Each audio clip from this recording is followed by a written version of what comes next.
আরে কোথায় যাচ্ছ তুমি? বাবার বাড়িতে যাচ্ছি। বাপের বাড়ি যাচ্ছি মানে? আরে আমি সপ্তাহে একটা দিন বাসায় আছি, কোথায় আমাকে ভালো মন্দ রান্না করে খাওয়াবা, সেটা না করে তুমি বাপের বাড়ি যাচ্ছ মানে? কেন, মাসে কি একটা দিন আমাকে ছুটি দেওয়া যায় না? মাসে একটাবার ছুটি পেতে পারি না? কাজের বুয়া আসছে, মহারানী ভিক্টোরিয়া চলে আসছে, মানে কি কাজ করো সারাদিন তুমি বলো তো? রান্না বান্না করো, ঘর গোছাও, আর কি কাজ করো? থালা বাসন দাও, তাই তো? এই কাজ করে এমন কি হয়েছে? শোনো, তোমার এই কাজগুলো যদি বাইরে একটা মহিলা দিয়ে করে না, তাকে 2-4 হাজার টাকা দিলে সে দিব্যি খুশিতে খুশিতে করে দিয়ে যাবে। তোমার সংসারে সব কাজ করে দেবে? আচ্ছা নাও, চলো খাতা কলম নাও, নিয়ে হিসাব করো। কাজের হিসাব? আসো বসো, হিসাব করি আজকে। কাজ করে উল্টাই দিচ্ছে। হ্যাঁ বলো, তোমার কাজের হিসাব আমাকে বলো। তোমার বাসায় ঝাড় দেওয়ার জন্য যদি একটা কাজের বুয়া রাখতে, তাকে মাসে কত দেওয়া লাগতো জানো? 1500 টাকা। নাও লেখো। 1500 টাকা না? দাঁড়াও, এই 1500 টাকা। আর কি বলো? এই যে তোমার বাসায় যে আমি সারা মাস ধরে রান্না বান্না করি, তার জন্য যদি একটা লোক রাখতে, তাহলে তাকে মাসে কত দেওয়া লাগতো জানো? 10,000 টাকা। কি বলতেছো? 10,000 টাকা রান্নার জন্য? 10,000 টাকা? কেন, শুনে কি অবাক হয়ে গেলে? আচ্ছা যাও, তোমার জন্য আমি একটা ডিসকাউন্ট করে দিই। তুমি যেহেতু আমার নিজের লোক, তোমার জন্য 7,000 টাকা করে দিই। নাও লেখো। আচ্ছা ঠিক আছে, 7,000 টাকা। আর কি বলো? এই যে তোমার সংসারের থালা বাসন ধোয়া, কাপড় চোপড় কাচা, এইসবের জন্য একটা বুয়াকে মাসে কত দেওয়া লাগতো জানো? 2,000 টাকা। যাও, তোমার জন্য আমি 1500 টাকা করে দিলাম। 1500? আচ্ছা ঠিক আছে, না 1500 লিখছি। তারপরে আর কি? হ্যাঁ দেখো এবার কত হয়েছে। কত আবার হবে? 7,000 আর 3,000, 10,000 টাকা। কত হয়েছে? 10,000 টাকা। এটা তো আমার কাজের বেতন। এই যে তোমার বাসায় যে অসুস্থ বাবা মা আছে, তাদের দেখাশোনা কে করে? আমি করি। আচ্ছা ধরো আমি তোমার বাসাতে নাই, তোমার বৃদ্ধ বাবা মাকে দেখাশোনার জন্য যদি বাইরে থেকে একটা নার্স নিয়ে আসতে, তাকে তোমার প্রতি মাসে কত দেওয়া লাগতো? 50,000 টাকা। কি বলছো তুমি? এই তোমার কি মাথা খারাপ হয়ে গেছে নাকি? নার্সকে 50,000 টাকা দিতে হবে?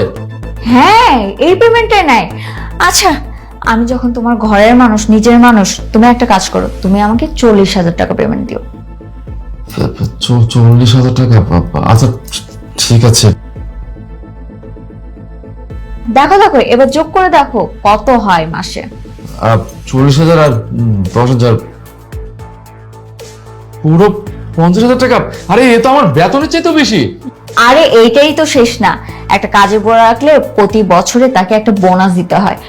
আচ্ছা ঠিক আছে, আমি বোনাসের টাকা না বেশি ধরছি না, তুমি 20,000 টাকা লেখো। হ্যাঁ আসলে আমি না কখনো এই বিষয়টা হিসাব করে দেখিনি, বুঝছো? আসলে আমি আমি আমি মানতেছি যে তোমরা মেয়ে মানুষের বাসায় অনেক কাজ করো, অনেক পরিশ্রম করো। আসলে আমরা ছেলে মানুষরা সারাদিন অফিস করে নিজেদেরকে অনেক কিছু মনে করি, কিছু টাকা ইনকাম করি, আর তোমাদেরকে সবসময় ছোট মনে করি, তুচ্ছতাচ্ছল্য করি। আসলে এটা না আমার একদম ঠিক হয়নি।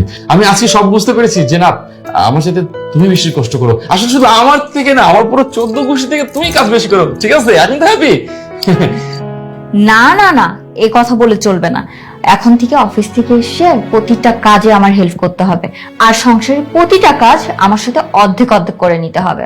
আরে কি বলছো? আমি সারাদিন অফিস করে আসবো, আবার বাসাও কাজ করবো? না না, আমি এসব পারবো না। কি বললা? তুমি পারবা না? আচ্ছা ঠিক আছে, কোনো সমস্যা নেই। তাহলে তুমি আমার স্যালারিটা দাও, প্রতি মাসে 70,000 টাকা। কি বলছো? মানে এতগুলো টাকা আমি কোত্থেকে দেবো? বাবা আচ্ছা ঠিক আছে ঠিক আছে, আমরা যে কাজ হবে বাসায় সেটা দুজন মিলে ভাগাভাগি করে নেবো। হ্যাঁ তাহলে চলো। এখনই যেতে হবে? হ্যাঁ এখনই চলো। হ্যাঁ চলো।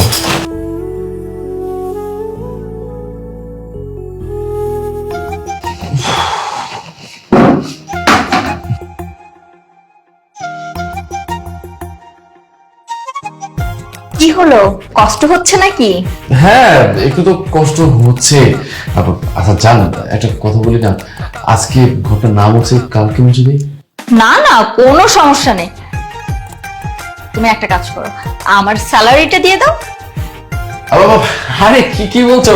হ্যাঁ ঠিক আছে ঠিক আছে, মানে ঘর মুছতে না আমার অনেক ভালো লাগে, বুঝছো? মানে হেভি লাগে। কে বলে ঘর মুছতে পারবো না? আমি সেই করে মুছে দিব আজকে। হ্যাঁ ভালো করে ঘর মোছো। হ্যাঁ মুছতেছি।